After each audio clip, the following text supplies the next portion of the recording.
Да се има функционална правна држава е вистинско богатство, но за некои ова богатство останува скриено.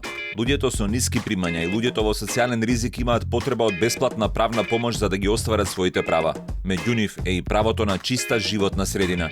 За ова богатство да не остане скриено од пиратите на неправдата, изработивме мапа како граѓаните во ризик, а и другите може да дојдат до бесплатна правна помош во животната средина.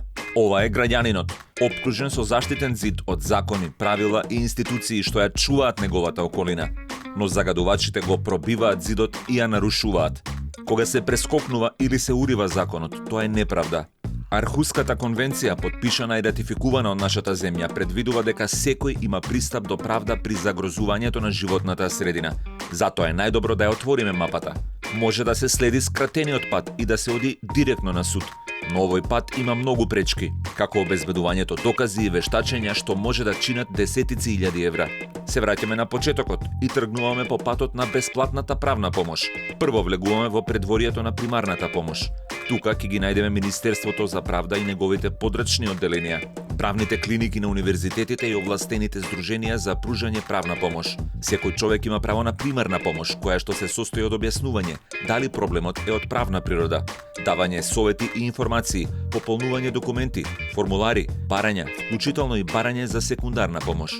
На крајот од предворието е вратата во која се влегува за секундарна правна помош. Таму не може да помине секој, туку само оние со примања пониски и од минималната плата, со мал имот и со други услови опишани во законот. Оваа врата постои бидејќи никој не смее да биде лишен од правдата само затоа што не може да си ги дозволи трошоците за постапката.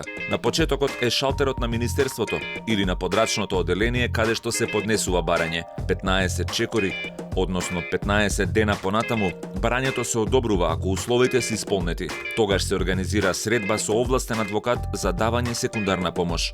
Само адвокатите запишани во регистарот имаат право да ги застапуваат овие лица. Како и секој друг адвокат и клиент, и овие двајца се упатуваат кон судот или кон државните органи во борба за правдата. Попатно, ако имаат потреба од вештачење, ќе скршнат до бирото за судски вештачења, кое што на државен трошок ќе им го изработи тоа што им треба.